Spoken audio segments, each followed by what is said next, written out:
Hi friends, welcome to PKR Excellent English course. We have seen the last class. அதாவது கடந்த வகுப்புல parts of ஸ்பீச்ல first person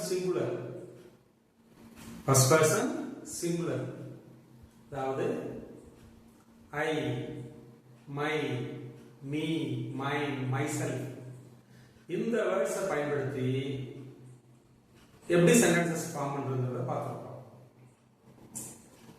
in today class இன்றைய வகுப்புல first person plural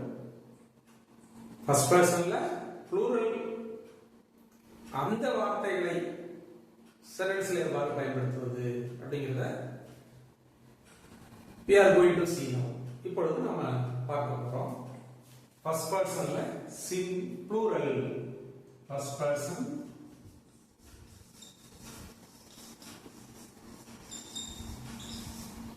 plural இது என்னென்ன words அப்படின்னு சொன்னா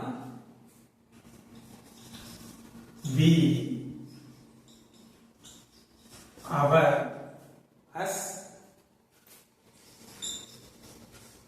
ours, ourselves. ஃபர்ஸ்ட் பர்சன்ல சிங்குலர் பார்த்துக்கலாம் ஆல்ரெடி.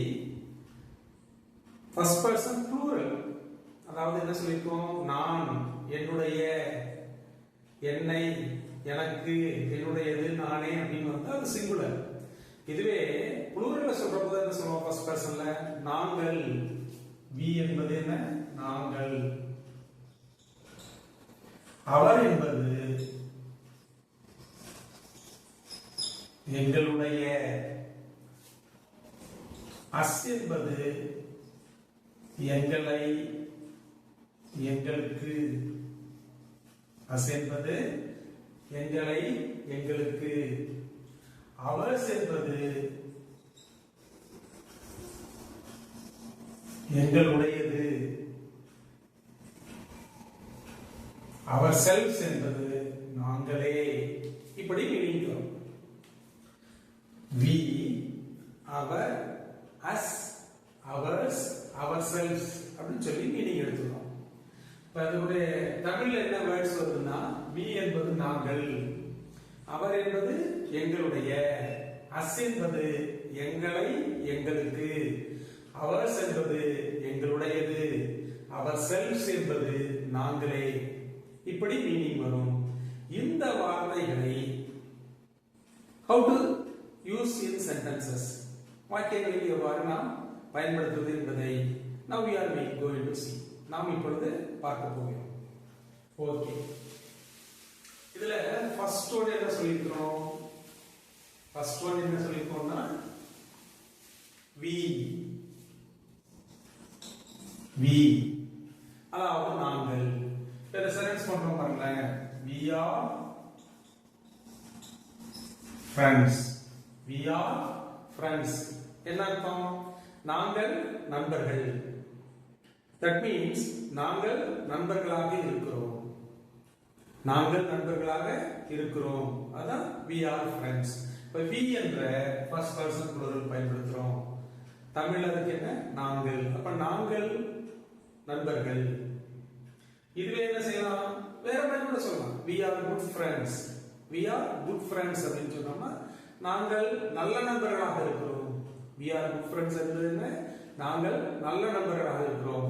so we என்ற வார்த்தையை ஃபர்ஸ்ட் பர்சன் ப்ளூரல்ல நாம் சப்ஜெக்டாக பயன்படுத்தி இருக்கிறோம். then அவர், செகண்ட் ஒன் அவர், எங்களுடைய வரும். அவர் ஸ்கூல் எப்படி வருது, our school is near the bus stand. Our school is near the bus stand. இங்க என்ன எடுத்துக்கிறோம், அவர். இப்ப our school எங்களுடைய பள்ளி அல்லது நம்முடைய பள்ளி. நம்முடைய பள்ளி அதாவது எங்களுடைய பள்ளி பஸ் ஸ்டாண்டுக்கு அதாவது பேருந்து நிறுத்தத்திற்கு அருகாமையில் இருக்கிறது. So our school is near the bus stand. இதை எப்படி சொல்லணும்? Our school is near the bus stand. இங்க we என்பது நாங்கள், அப்ப we are friends என்பது நாங்கள் நண்பர்களாக இருக்கிறோம் என்று சொன்னோம். அதை அவர் என்று பயன்படுத்துகிற பொழுது our school எங்களுடைய பள்ளி பேருந்து நிறுத்தத்திற்கு பக்கத்தில் இருக்கிறது, பஸ் ஸ்டாண்டுக்கு அருகாமையில் இருக்கிறது. அதை எப்படி சொல்றோம்னா our school is near the bus stand. So our use பண்ணிட்டோம். Then third us என்ற வார்த்தையை பயன்படுத்துகிறோம். us என்பது என்ன? எங்களை, எங்களுக்கு. us என்பது என்ன? எங்களை, எங்களுக்கு. அதை எப்படி சென்டென்ஸ்ல யூஸ் பண்றோம்னு சொன்னா our teacher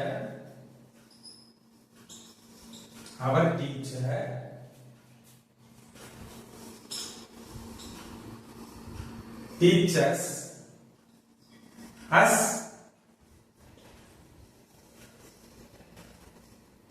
English grammar. எடுத்துக்கலாம். our teacher இதுல கூட வந்து பாருங்க, அவர்ங்கற வேர்டை திரும்ப யூஸ் பண்ணிருக்கோம். அதே போல asங்கற வேர்டை யூஸ் பண்ணிருக்கோம்.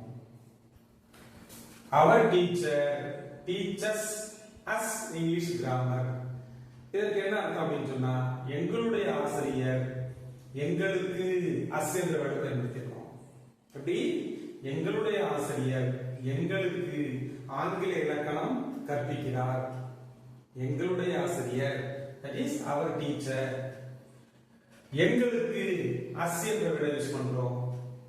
அப்ப our teacher teaches us English grammar. என்ன அர்த்தம்? எங்களுடைய ஆசிரியர் எங்களுக்கு ஆங்கில இலக்கணம் கற்பிக்கிறார். சோ இப்போ என்ன யூஸ் பண்ணிருக்கோம்? we நாங்கள் என்ற அர்த்தத்தில் யூஸ் பண்ணிருக்கிறோம். அவர் எங்களுடைய, நம்முடைய என்ற அர்த்தத்தில் யூஸ் பண்ணிருக்கிறோம். தென் us என்பது எங்களுக்கு அப்படிங்கிற மீனிங்ல யூஸ் பண்ணிருக்கிறோம். we our us. then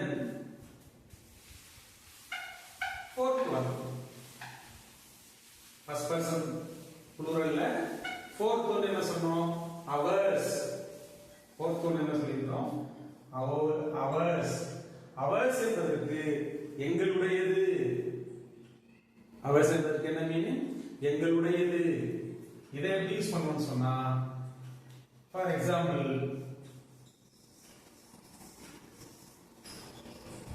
these books அப்படி யூஸ் பண்றோம். these books are ours. these books are ours. என்ன அர்த்தம்? இந்த புத்தகங்கள் எங்களுடையது. இந்த புத்தகங்கள் எங்களுடையது. these books are ours. இப்படி யூஸ் பண்ணலாம். அப்ப ours என்பது எங்களுடையது என்ற மீனிங்கில் வருகிறது என்ற அர்த்தத்தை வைத்து பயன்படுத்துகிறோம். these books are ours. fourth one என்ன சொல்லிருக்கோம்? we our us ours. அதாவது நாங்கள், எங்களுடைய, எங்களை, அடுத்தது எங்களுடையது. then last one ourselves. last one என்னது? ourselves. நாங்களே என்ன அர்த்தத்தில் வருகிறது? ourselves என்பது நாங்களே என்ற அர்த்தத்தில் வருகிறது. அதை எப்படி யூஸ் பண்றது பார்ப்போம். we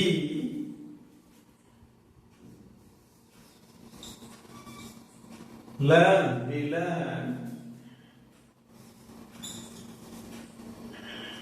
our subjects.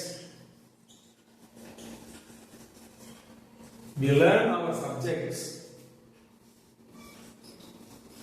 ourselves. என்ன வேர்ட் யூஸ் பண்றோம்? ourselves. we learn our subjects ourselves. இதுல பாருங்க we என்ற ஒரு வேர்ட் எடுத்துக்கிறோம். third person first person singular pluralல then our எடுத்துக்கிறோம், ourselves எடுத்துக்கிறோம். மூன்று வார்த்தைகளை பயன்படுத்தியிருக்கோம். எப்படி? மூன்று வார்த்தைகளை பயன்படுத்தியிருக்கோம். we என்ற வார்த்தை நாங்கள் அப்படிங்கிற அர்த்தத்தில் வருகிறது.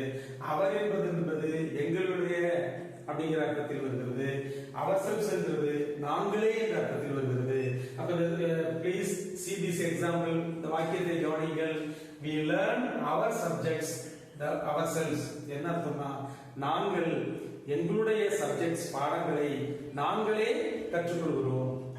நாங்கள் எங்களுடைய பாடங்களை, நாங்கள் என்பதற்கு வி, எங்களுடைய பாடங்களை அவர், நாங்கள் எங்களுடைய பாடங்களை நாங்களே, ourselves நாங்களே.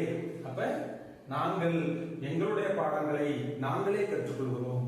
இப்படி இந்த இடத்துல என்னது நாங்களே என்பதற்கு ourselves என்ற first person plural word நாம் பயன்படுத்துகிறோம். So first person pluralல we, our, us, ours, ourselves இந்த வார்த்தைகளை பயன்படுத்தி வாக்கியங்கள் எவ்வாறு அமைப்பது என்பதை தற்போது தெரிந்து கொள்கிறோம். So noun யூஸ் பண்றதுல pronoun யூஸ் பண்றதுல first person singular, that is I, my, me, mine, myself. First one we have already seen in the last class. இதை கடந்த வகுப்பில் நாம் பார்த்திருக்கிறோம். Then in this class இந்த வகுப்புல first personல plural பயன்படுத்துவது எப்படி? we, our, us, ours, ourselves. இப்படி இந்த 5 வார்த்தைகளை எவ்வாறு பயன்படுத்துவது என்பதை நாம் இந்த வகுப்பிலே we have learned கற்றுக்கொண்டிருக்கிறோம். இதை போல அடுத்த வகுப்பிலே first person ஓவர் ஆகிவிட்டது. second person singular and plural. second person என்பது என்ன? நாம் எதிரில் உள்ளவர்களை பற்றி பேசுவது. second person singular and plural அது என்ன என்பதை we are going to see in the next class. இந்த வகுப்பு பிடிச்சிருந்துச்சுன்னா லைக் பண்ணுங்க, ஷேர் பண்ணுங்க, மறக்காம உங்களுடைய சேனல்ல இருக்கிற அந்த சப்ஸ்கிரைப் பட்டனை அழுத்தி சப்ஸ்கிரைப் செய்து கொள்வதோடு மட்டுமல்லாமல் அதற்கு பக்கத்தில் இருக்கிற பெல் பட்டனை அழுத்தி ஆல் கொடுத்தீங்கன்னா இந்த வகுப்பு உங்களுக்கு தொடர்ந்து வரும். இந்த கிளாஸ் உங்களுக்கு பிடிச்சிச்சுன்னா லைக் பண்ணுங்க, தொடர்ந்து இந்த வகுப்பை கவனித்து வாருங்கள். நிச்சயமாக நீங்கள் ஆங்கிலத்தில் எளிதில் பேசவும் முடியும், எழுதவும் முடியும். We will see in the next class. Thank you very much.